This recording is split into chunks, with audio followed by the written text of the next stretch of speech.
My name is Shelly, and today we will be speaking about the topic procrastination. I'm not sure if you struggle with procrastination, but I do, and many people do too. First, I wanted to start with us defining procrastination. I want us to dig deep into procrastination so that we can fully understand what it's all about, so that when I present the solutions to you, you're able to absorb it and apply it. So what is procrastination? The word procrastination comes from the Greek word akrasia. I hope I'm pronouncing it correctly.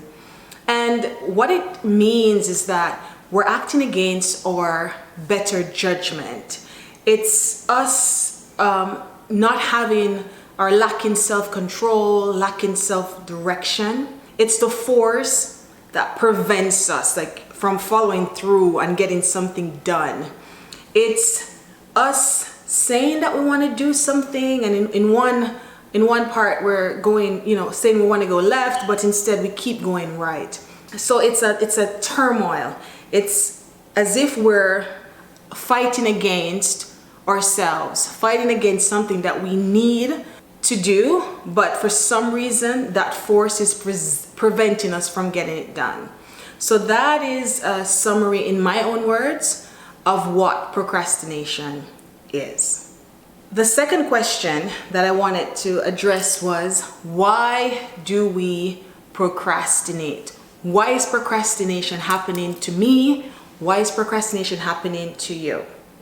Procrastination happens because there's a struggle that's going on within us. There's a struggle between our two selves. We have a present self and we have a future self.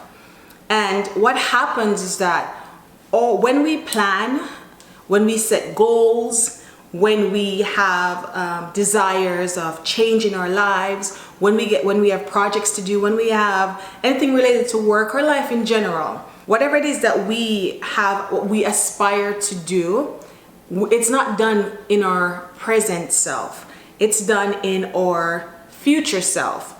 So we have this huge dialogue with our future self, and we can see ourselves losing the weight. We can see ourselves getting that project done. We can see ourselves learning that new language. We can see ourselves becoming a healthy person that lives this incredible lifestyle, and we have all these future plans with our future self. However, in our day-to-day life, we deal with our present self. So when we go, and we sit down and we do our vision boards, and we go into envisioning, or we write our to-do list, all the things that I'm going to be doing tomorrow when I wake up. I'm going to wake up early.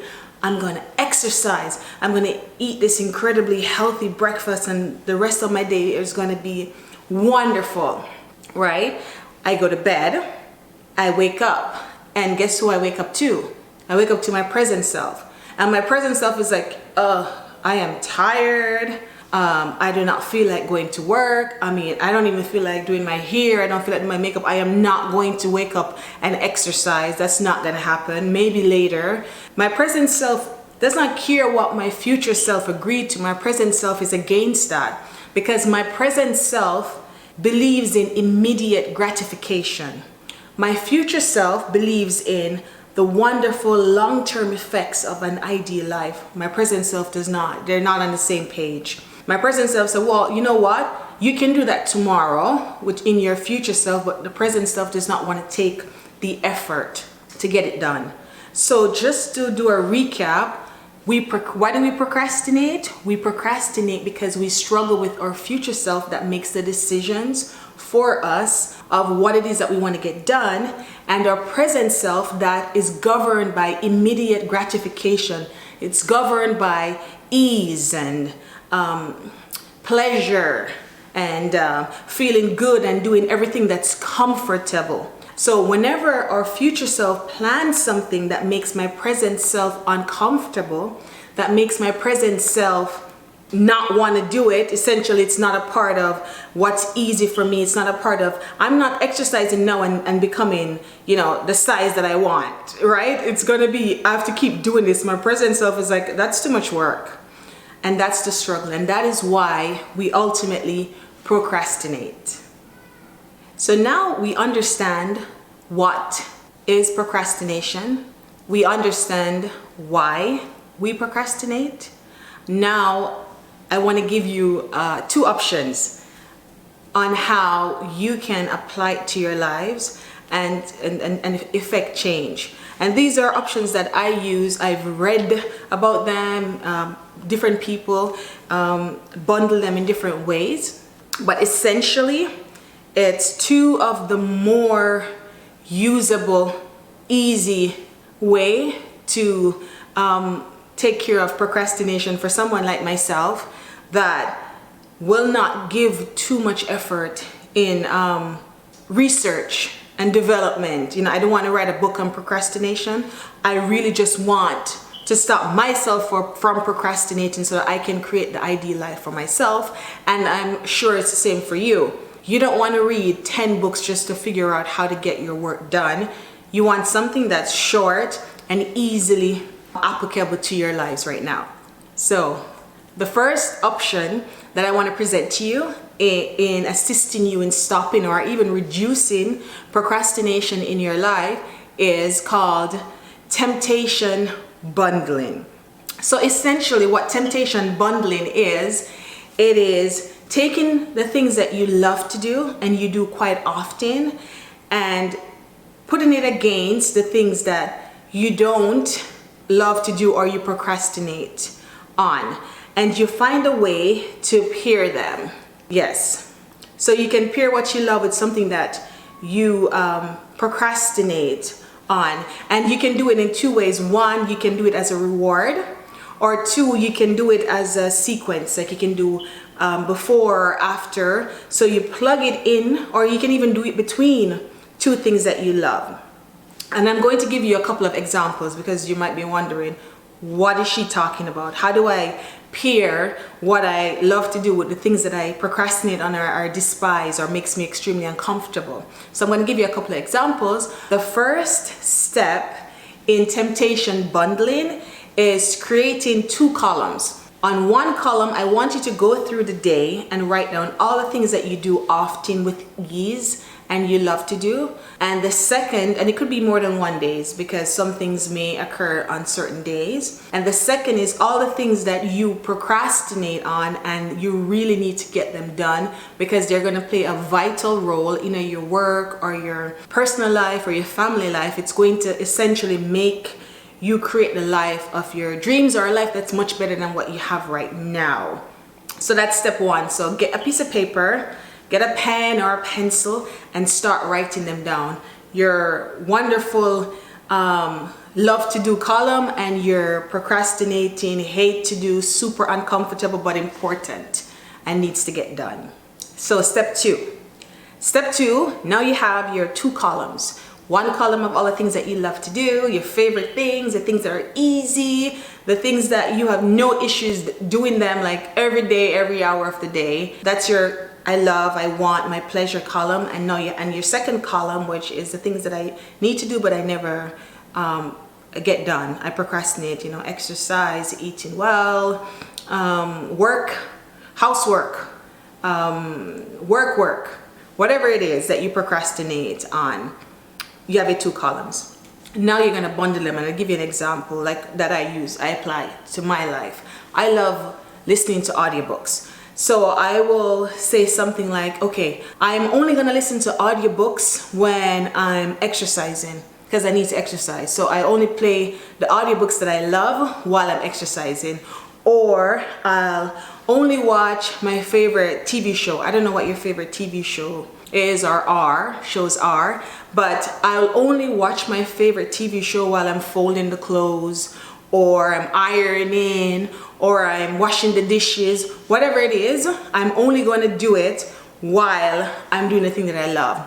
I'm only going to go to my favorite restaurant if while I'm at the restaurant I'm doing the emails or speaking to a client that I really hate speaking to, or I'm afraid to speak to, or making a couple cold calls. I want to go somewhere really quiet in the restaurant, but that's going to be my treat. Or I'm only going to do a pedicure while I'm writing that report. So I'll bring my laptop, I'll be on my phone, or I'm even doing it handwritten first, and then I'm going to, transfer it to my computer while I'm getting a pedicure, because I love pedicures. Or I'm getting my hair done. So whatever it is that you love to do and you get done quite often, you pair it with something that you hate to do. And everybody's life is different.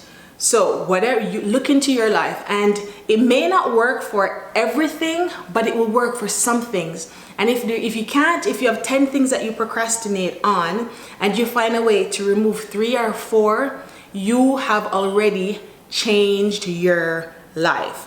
So that's option 1. It's called temptation bundling. My second option to assisting you in reducing or removing procrastination from your life is called my 15-minute rule, or it's making the things that you procrastinate on or about more achievable, so you break it down into chunks. So my 15-minute rule, and different people have different time intervals. Some people have 2-minute rules, some people have 5-minute rule. I have a 15-minute rule.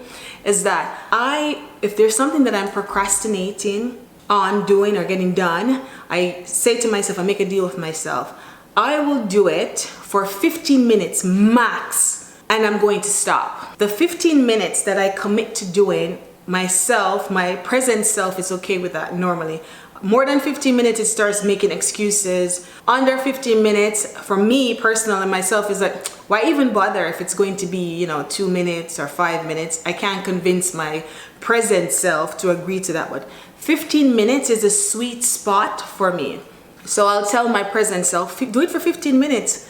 It's not that long, and at least you'll feel good that you attempted to get it done. Because the science behind this is that the hardest part of getting a task done is actually starting it. So what procrastination does, it tells us a story.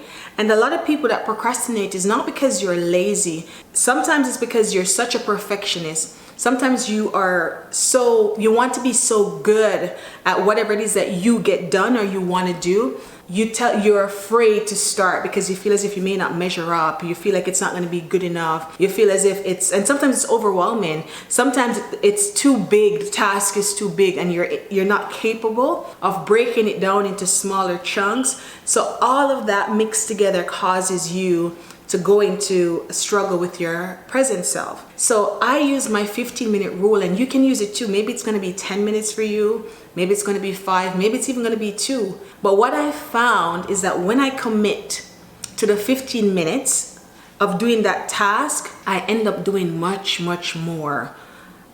Because I get over the hurdle of starting, I'm able to do a lot more. And in the end, I find that I attempt and I participate and I get the things that I'm uncomfortable about doing done. And I know that if you apply that option to your life, that will happen for you too.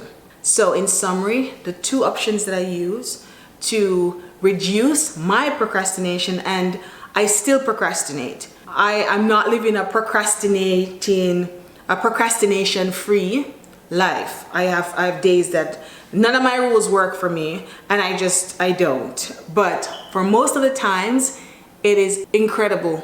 Those 2 rules really changed my life for the better.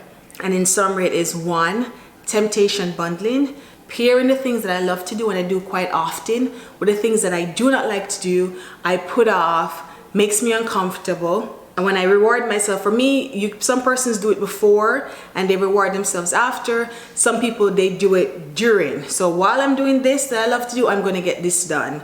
So however it works for you, however you mix them, it's fine as long as you bundle them. The second option is my 15-minute rule, which is breaking it down into chunks to make it more achievable. So I commit to doing only 15 minutes on that task. And I tell myself, okay, 50 minutes is not that bad. You can do it. You're gonna be, you're gonna feel better about yourself, and at least you can tell yourself the story that you attempted to do it or you did it a little bit. And in the end, it always ends up that I do much, much more time than 15 minutes. I hope whatever information I gave you today was helpful to you and that it assisted in you improving your life in some way or form. And if you want more content on this, feel free to subscribe. If you're watching me on YouTube, follow me if you're on Facebook or Instagram, and let me know, ask me questions, let me know what it is that you want to learn.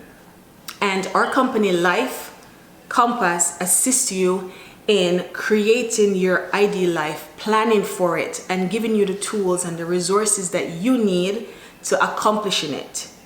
We're here to help, and we're here to help you make your life better.